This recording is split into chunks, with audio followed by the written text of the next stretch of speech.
I'm indivisible. Winning and winning and winning. Oh, Pokécember. Bum, bum. Second to the last. New Kirblog. Welcome back, everybody, to the second to last installment of Pokécember, my month-long of Pokemon-related Kirblogs. But by the time this one is going up, this is another of the batch that I'm doing before I leave to go home for the holidays. It's past Christmas, and I hope you all, Christmas or otherwise, had a wonderful holiday season.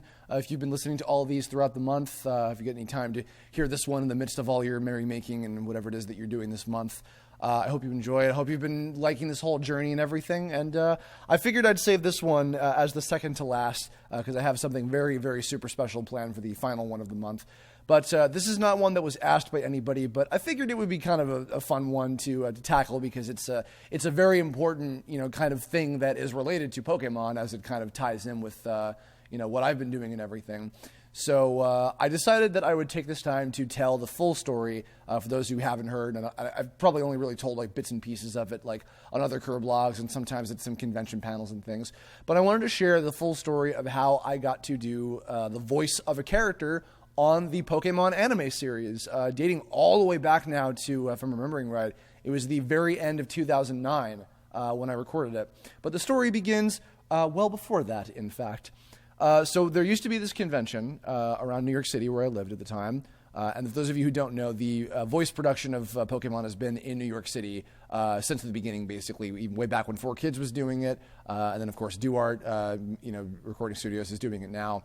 But so there was a convention called New York Anime Fest. It was a spin-off of New York Comic-Con that no longer exists anymore, unfortunately. It was kind of eaten up by the main section of Comic-Con itself, basically. That aside, so these two voice directors, both of which I have now had the pleasure of working with, Michael Center Nicholas of MYAV Post and Tom Wayland of Duart, who also previously worked on a bunch of other shows for like Central Park Media back in the day. We're hosting this contest that, for those of you who have ever seen like Anime Expo Idol, which is Bang Zoom's voice acting competition at AX every year, this Who Wants to Be a Voice Actor kind of contest thing that Tom and Michael were putting on actually predates that by a few years, if I'm remembering correctly. So I tried entering in one year, and unfortunately I didn't get picked for the opportunity to go up and do it in the first place. This was in 2007. But the following year, in 2008, I entered in at basically the very last second. And I went up with my friend Crystal Longquist, who's another voice actress from the New York area at the time. We both entered in, and at the very last second, Jamie Mcgonigal, who's the voice of a bunch of different characters, including Barry, for instance, and Trip as well in the Black and White series. Basically, he I think put in a good word for me to go up and have a shot at this contest that was happening. And so I went up and I got the chance to enter into this contest. And basically, there were 3 rounds of this thing. We had to recite a monologue, which I had written an original piece for. We had to improv, where basically we went through all of 'Twas the Night Before Christmas, me and all the other contestants, and we came up with a couple of voices. And then the final thing was we had to actually dub a scene from an anime. It was a show called Joe versus Joe, if I'm remembering right. So I did all 3, and myself and Crystal Longquist actually tied for first place in this contest. And our prize was meant to be a small part in a show that either Michael or Tom was working on. So at the time, Center Nicholas was not actually directing, I think, any shows. I think he was in the process of moving to LA and doing a lot of voiceover work out there at the time. And I think all of the stuff he was doing was also mainly union, which I wouldn't have been able to work on in the first place. Of course, now many years later, I've had the great pleasure of getting to work with him and Stephanie Shea on a lot of different shows and movies for MYAV Post, which is awesome. But the other thing that was happening was Tom Wayland was directing Pokemon at the time. But the thing was, you couldn't just be given a part on Pokemon because basically everything with the show had to be approved by the Pokemon Company International. So Tom wasn't able to just like give me a part. However, I actually preferred that, and what ended up happening was I was able to be given an audition. And so I was able to compete for characters on the series like any other actor, basically. And I preferred that because I think that there have been other cases with contests like this where they'll, get a job or an audition and then it just ends up not really going anywhere. But what I got was my foot in the door and the opportunity to show what I was capable of. The contest itself was definitely a way for me to show that I was like I had some experience and know-how as a performer, because by that point I had been doing, a lot of my early Newground stuff and was doing a lot of voiceover for, those different cartoons and everything. So I had a fairly, decent amount of, knowledge when it comes to, what was good and bad acting, especially for anime stuff. But the real test came when I got my first audition. So the first audition that I ever had in any kind of professional setting was for a character named Riley from Diamond and Pearl. I believe he's also in the video game. He's the guy who kind of looks like the Sir Aaron character from Pokemon Movie 8, and he had a Lucario and everything as well. I read for him. I think he was in maybe 2 or 3 episodes of the Diamond and Pearl series at the time. And so I went in and I read for him. And afterward, Tom Whalen took me aside and he said, listen, I know that we technically owe you because of the contest and all, but I wouldn't really bring you into audition for the show if I didn't think you were good.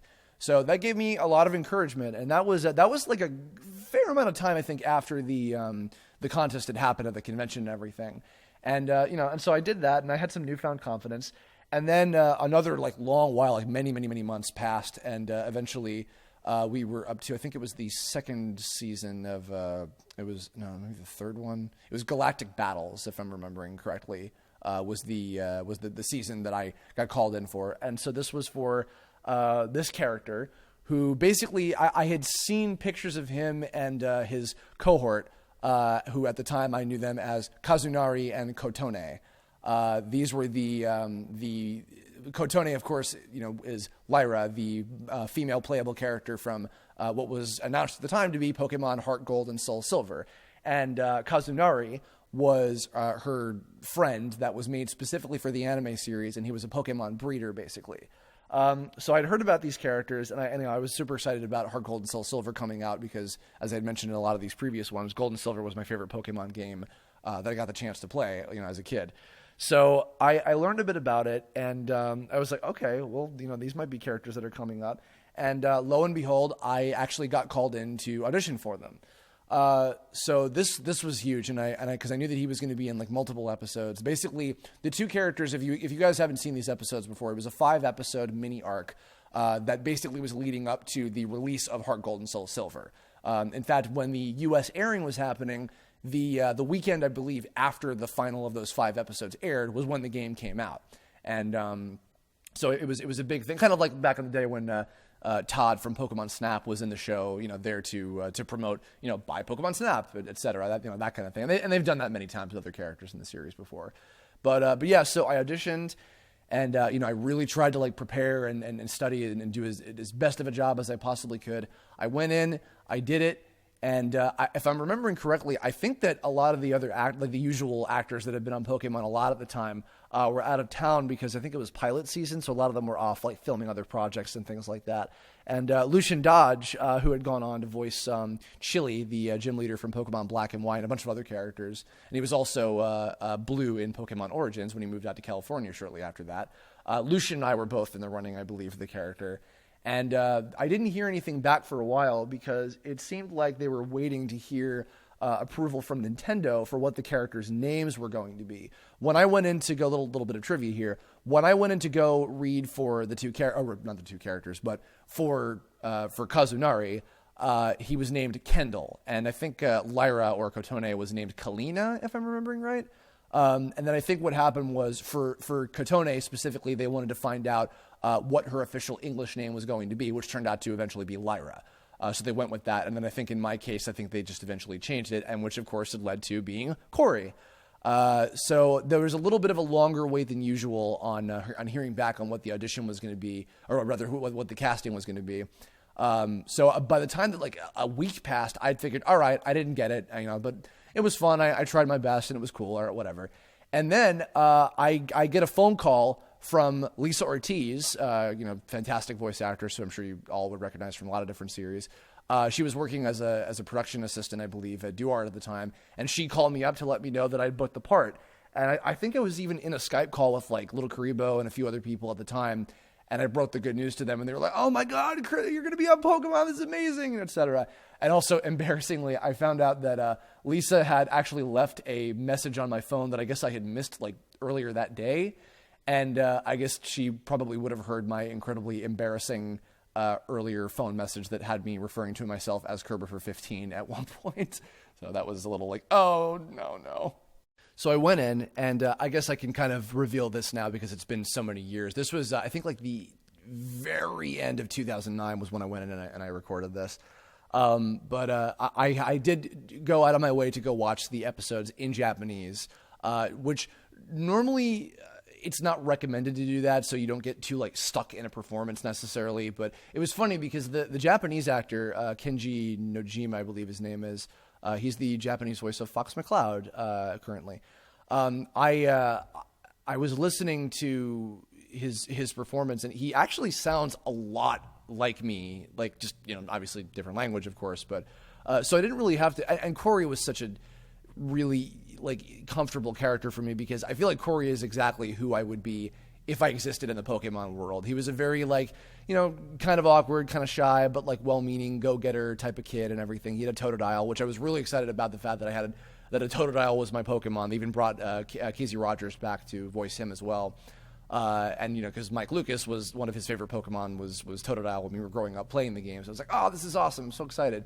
So, but yeah, I went in and I watched the episodes ahead of time, mainly because I wanted to get a full context for what was happening in all of the scenes that I had to record in the first place. And that actually did end up being a major help because in that way I was able to save a lot of time by knowing ahead of time what was happening in all of the animation and what the full scope of the entire episode was and everything. I think I watched like each of them like at least twice each before I went in. Most actors don't have the time to do that sort of thing, and it's not always recommended, so you don't like get too caught up in like what you think it needs to happen, because you have to be open, obviously, to what the director wants you to do. And thankfully, it went really smoothly. I don't think I could have had a better first voiceover gig professionally than this. It was a great environment. It was a really simple, comfortable character for me to do.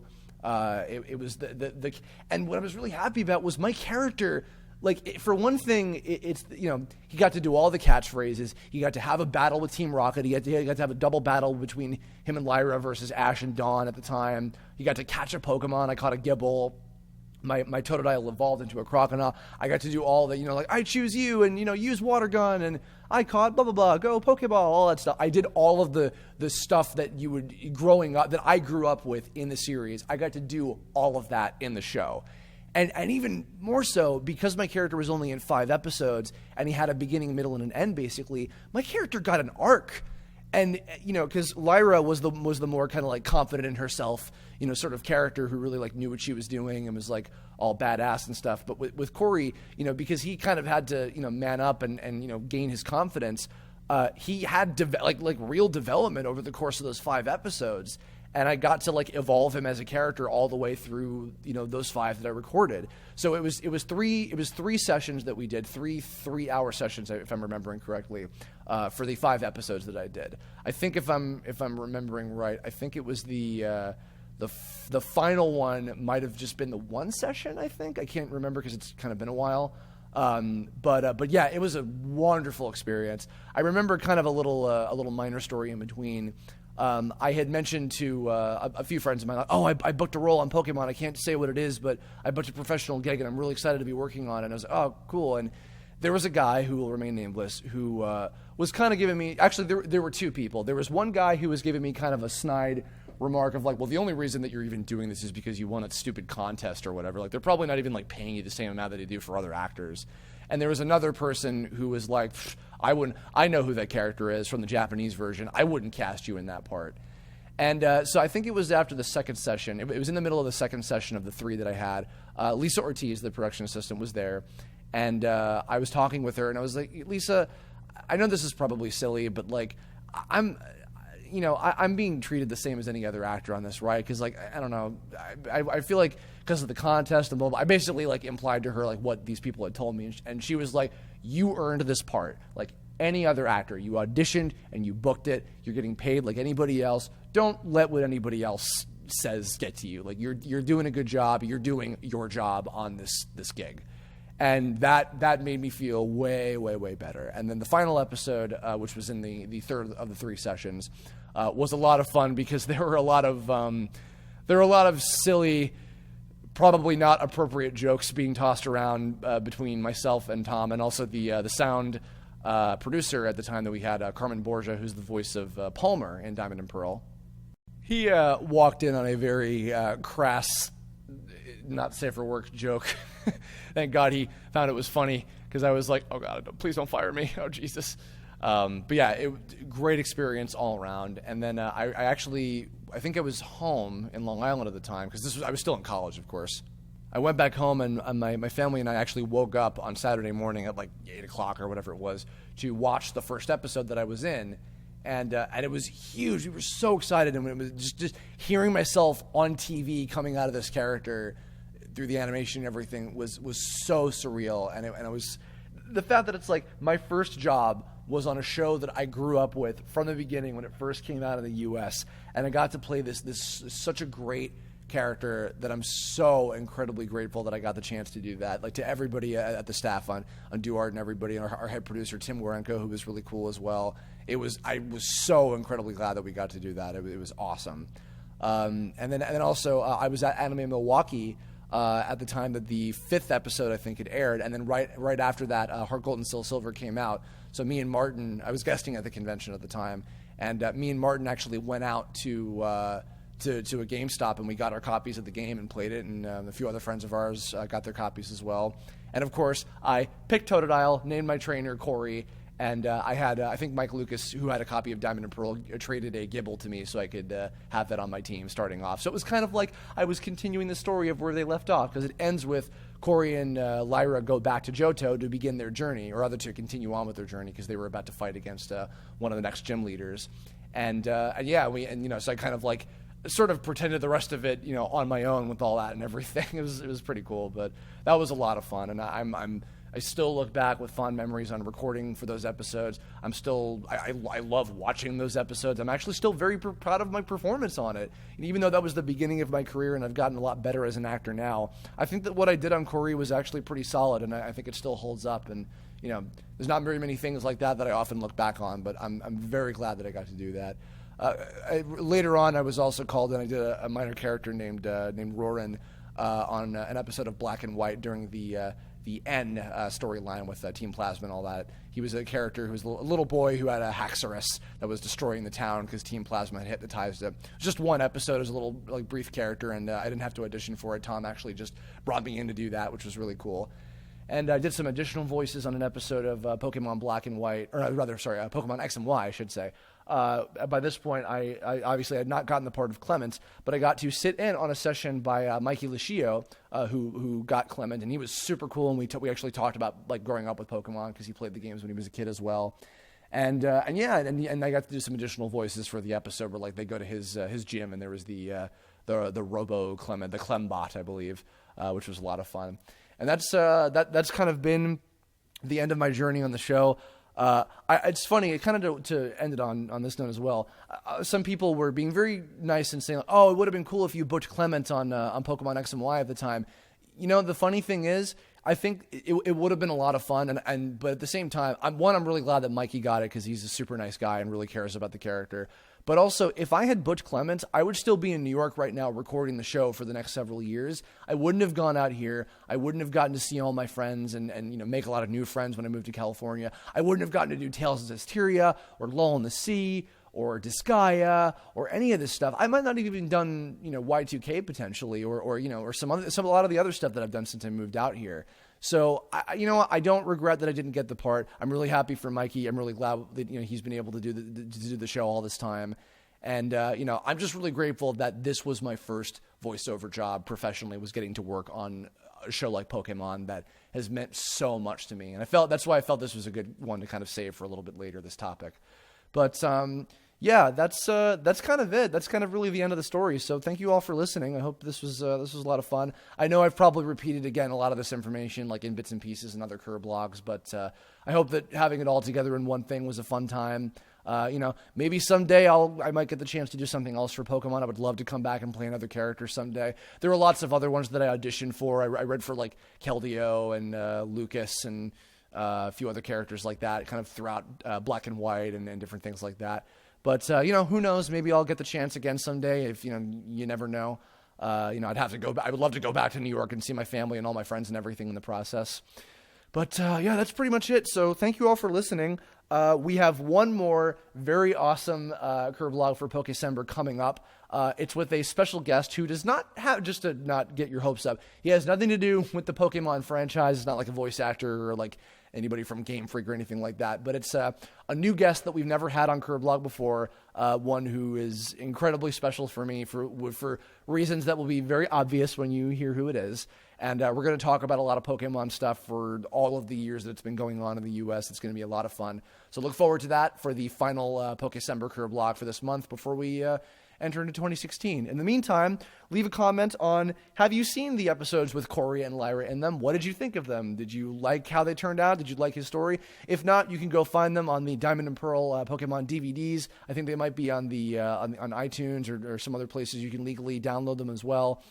So go check those episodes out if you haven't. I highly recommend them. They're a great little mini arc of 5 episodes. And that's going to do it. So, hope you all enjoyed, and I will catch you all like my Totodile, like my Gibble, like my collection of... Bye.